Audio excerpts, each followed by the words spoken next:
13 जून 2024। पिछले 8 दिनों से इंटरनेशनल स्पेस स्टेशन पर रहकर रिसर्च कर रहे एस्ट्रोनॉट्स सुनीता विलियम और बुच गिलमोर घर वापसी के लिए स्टार लाइनर स्पेसक्राफ्ट में बोर्डिंग करते हैं। लेकिन उड़ान से पहले अचानक से कई इमरजेंसी अलार्म्स बजने लगते हैं। जो देख सुनीता की धड़कन तेज हो जाती है। वो तुरंत नासा के कंट्रोल सेंटर को इस बात की खबर देती हैं और मिशन को अबॉर्ट कर दिया जाता है। जिसके बाद 18 जून को दूसरी कोशिश की जाती है और 22 जून को तीसरी, लेकिन वैज्ञानिक स्पेसक्राफ्ट में समस्या की जड़ को खोज ही नहीं पाते। जिसके बाद 24 जून को नासा एक प्रेस रिलीज कर देती है कि सुनीता विलियम की वापसी में देर हो सकती है, मगर कोई तारीख नहीं बताई जाती। लेकिन दूसरी तरफ सुनीता ने स्टार लाइन स्पेसक्राफ्ट में सिर्फ 45 दिनों का फ्यूल रखा था और 5 जून को सुनीता ने धरती से अंतरिक्ष की उड़ान भरी थी।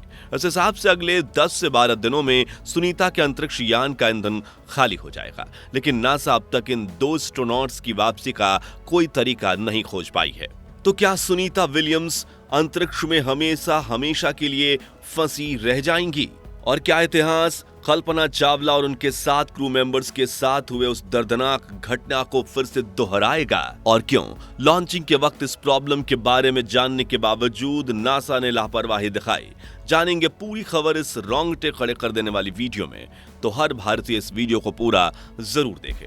दोस्तों, 5 जून 2024 के दिन एस्ट्रोनॉट सुनीता विलियम्स और astronaut Butch Gilmore Boeing Starliner नाम के स्पेस कैप्सूल में सवार होकर अंतरिक्ष के लिए रवाना होते हैं, जो कि इस कैप्सूल का एक ट्रायल मिशन था, क्योंकि इसे हाल ही में डेवलप किया गया है। अब आईएसएस तक पहुंचने तक तो सुनीता विलियम और बुच की उड़ान काफी आरामदायक होती है और इंटरनेशनल स्पेस स्टेशन में उनका एक वीडियो भी वायरल हुआ था, जिसमें सुनीता अपनी इस कामयाबी पर डांस कर रही थी। उनके लिए स्पेस में घंटी भी बजाई गई। सुनीता अपने इस मिशन को खत्म करके 13 जून को धरती पर वापस लौटने वाली थी, लेकिन तभी उन्होंने अपने स्पेसक्राफ्ट में गड़बड़ी देखी और नासा के कंट्रोल रूम को खबर दी, जिससे यह मिशन अबॉर्ट कर दिया गया। लेकिन आज उस घटना को करीब 1 महीने बीतने को आया है, लेकिन अब तक सुनीता की वापसी की कोई खबर नहीं मिली है।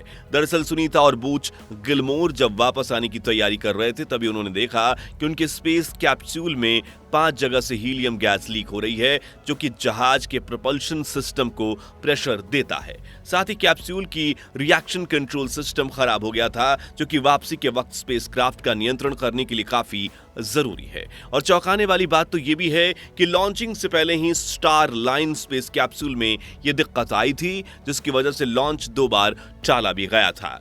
दरअसल सुनीता विलियम्स और बुच गिलमोर के मिशन को पहले 6 मई के दिन लॉन्च किया जाता था, लेकिन उसकी खबर देते हुए नासा ने सोशल मीडिया पर एक फोटो भी पोस्ट किया, जिसमें लिखा था एटलास 5 रॉकेट 2 एस्ट्रोनॉट्स के साथ बोइंग के स्टार लाइन कैप्सूल को आईएसएस ले जाने वाला है। मगर फिर हीलियम गैस के रिसाव के कारण ही इस लॉन्च को कुछ दिनों के लिए टाल दिया गया है और मिशन डेट 21 मई रखी गई। लेकिन 21 मई के दिन नासा का एक और ट्वीट आया, हमने हीलियम लीक के सोर्स को ढूंढ लिया है और हम इसे ठीक करने में लगे हुए हैं, इसलिए यह मिशन 25 मई को लॉन्च किया जाएगा। फिर 23 मई को खबर आती है कि स्टार लाइन में एक ऐसी और खराबी आई है और अब इस मिशन को 1 जून को लॉन्च किया जाएगा, जिसके बाद पहले 2 जून और फिर 3 जून की तारीख तय की गई। लेकिन स्पेसक्राफ्ट में एक के बाद एक खराबी आती ही जा रही थी। ऐसे में हड़बड़ी में नासा ने 5 जून को यह मिशन लॉन्च कर दिया, लेकिन एक्सपर्ट्स का कहना है कि शायद नासा समस्या की जड़ तक पहुंच ही नहीं पाई थी। इसी वजह से लॉन्च तो हो गया, लेकिन ऊपर पहुंचने से पहले ही स्टार लाइन कैप्सूल में फिर से खराबी आने लगी और इसके रिएक्शन कंट्रोल में 28 थ्रस्टर्स में से 5 थ्रस्टर्स तो आईएसएस पर पहुंचने से पहले ही रास्ते में फेल हो गए थे। और अब ये इतना बिगड़ चुका है कि दोनों एस्ट्रोनॉट्स अंतरिक्ष में ही फंस गए हैं और इन्हें वापसी मिशन को लेकर नासा के पास कोई जवाब नहीं है। ऐसे में करोड़ों भारतीय कल्पना चावला को याद करते हुए भावुक हो रहे हैं और दिन रात सुनीता के सुरक्षित घर वापसी के लिए दुआएं कर रहे हैं। लेकिन अंतरिक्ष में कल्पना के साथ हुए इस दर्दनाक हादसे की वजह क्या थी, आइए जानते हैं। 1 फरवरी 2003 भारतवर्ष की पहली लेडी एस्ट्रोनॉट कल्पना चावला अपने 6 क्रू मेंबर्स के साथ स्पेस शटल कोलंबिया में सवार होकर अंतरिक्ष की धरती पर वापसी कर रही थी। लेकिन तभी एक तकनीकी खराबी के कारण उसका थर्मल इंसुलेशन सिस्टम पूरी तरह से ठप पड़ गया, जिससे वापसी के वक्त वातावरण के साथ हो रहे घर्षण की वजह से पैदा हुई ऊष्मा केबिन में दाखिल होने लगती है और देखते ही देखते स्पेस शटल में एक बड़ा धमाका होता है, जिसमें सवार 7 क्रू मेंबर्स जलकर राख हो जाते हैं और भारत अपनी होनहार बेटी को हमेशा हमेशा के लिए खो देता है। वैसे तो ये अंतरिक्ष में हुई सामान्य दुर्घटना जैसी मालूम पड़ती है, लेकिन जब इन्वेस्टिगेशन की गई तब पता चला कि उड़ान के वक्त 2 फीट लंबा और 1 फीट चौड़े इंसुलेशन फोम का एक टुकड़ा 800 किलोमीटर की रफ्तार से स्पेस शटल के विंग से टकराया था, जिसके बाद नासा के interceptor photo working group division को पहले ही पता लग चुका था, लेकिन वो यहां से अंदाजा नहीं लगा पाए कि आखिर कितना डैमेज हुआ है। और नासा के हाई कमान ने भी इसे हल्के में लेते हुए कल्पना चावला के क्रू मेंबर को इसकी जानकारी नहीं दी, जिससे इतना भयंकर हादसा हुआ। हालांकि कुछ विशेषज्ञों का कहना है कि खबर मिलने के बावजूद कल्पना का क्रू इस हादसे को नहीं टाल पाता, लेकिन तब से नासा पर कई सवाल खड़े हुए हैं। दोस्तों, अब सवाल यह है कि आखिर नासा ने दर्जनों खराबियों के बावजूद स्टारलाइन कैप्सूल को लॉन्च ही क्यों किया? तो आपको बता दें कि इस प्रोजेक्ट में नासा के करीब 12,000 करोड़ रुपए इसमें खर्च हुए हैं। दरअसल नासा ने अमेरिकन कंपनी बोइंग को $1.5 बिलियन में स्टारलाइन कैप्सूल डिजाइन करने का प्रोजेक्ट दिया था। ऐसे में जब इतने पैसे लगे होते हैं तो कंपनियां अक्सर गलतियों को छोटी मोटी कहकर टालने की कोशिश करती हैं, लेकिन इस बार उनकी लापरवाही एस्ट्रोनॉट्स पर भारी पड़ती दिख रही है। हालांकि सुनीता और बूच गिलमोर को वापस लाने के लिए नासा और बोइंग के इंजीनियर्स लगातार काम कर रहे हैं। बोइंग के कंट्रोल रूम में कई सिमुलेशन चलाकर समस्या की जड़ तक जाने की कोशिश की जा रही है।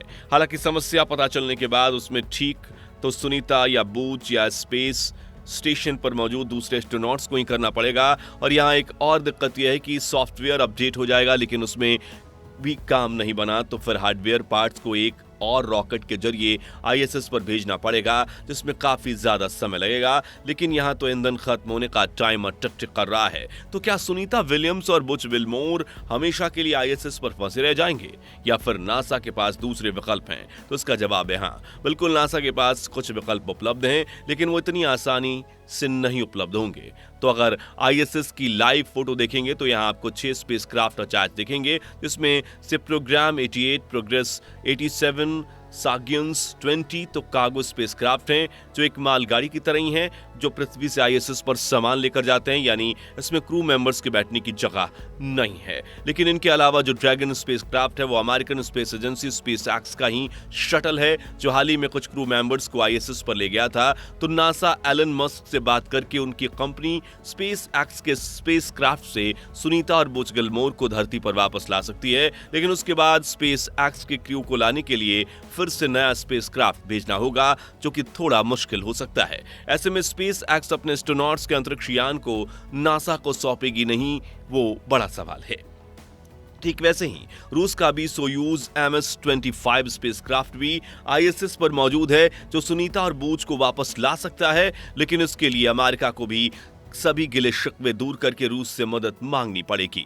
और रूस के अंतरिक्ष यात्री भी आईएसएस पर हैं, इसलिए रूस उन्हें वहां से रुकने के लिए कहकर अपने स्पेसक्राफ्ट से एक चक्कर लगाएगा या नहीं, वो कह पाना मुश्किल है। अब आपके दिमाग में सवाल आता है कि सुनीता विलियम्स और बूच गिलमोर कुछ महीने आईएसएस पर रहें और जब ड्रैगन या सोयूज स्पेसक्राफ्ट का क्रू वापसी करे तब उनके स्पेसक्राफ्ट में बैठकर धरती पर आ जाएं, तो बात बन जाएगी ना। लेकिन ऐसा नहीं है, क्योंकि एक स्पेसक्राफ्ट में काफी लिमिटेड सीट होती हैं। सटीक आंकड़ों में कहें तो 2 से 3, और इन दोनों स्पेसक्राफ्ट में उतने ही एस्ट्रोनॉट सवार होकर गए। ऐसे में एक्स्ट्रा सीटिंग अवेलेबल नहीं है।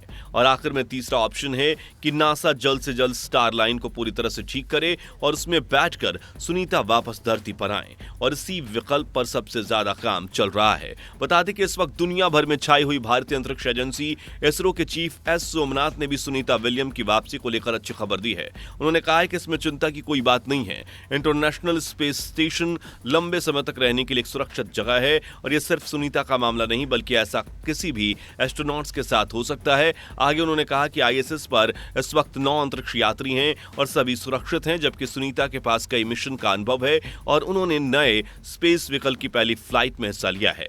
इसलिए इसरो को सुनीता के साहस पर गर्व है और वो बिना किसी परेशानी के कई महीनों तक आईएसएस पर रह सकती हैं। दोस्तों, अगर आप ये वीडियो अभी तक देख रहे हैं तो कमेंट बॉक्स में भारत की बेटी सुनीता विलियम्स को सलाम, वापसी के लिए दुआएं जरूर दीजिए और इस वीडियो को लाइक करके, शेयर करके ये खबर हर भारतीय तक पहुंचाइए और सुनीता विलियम्स की वापसी से जुड़े लेटेस्ट अपडेट के लिए चैनल को सब्सक्राइब करके पास वाली घंटी जरूर बजा दीजिए। जय हिंद, जय भारत।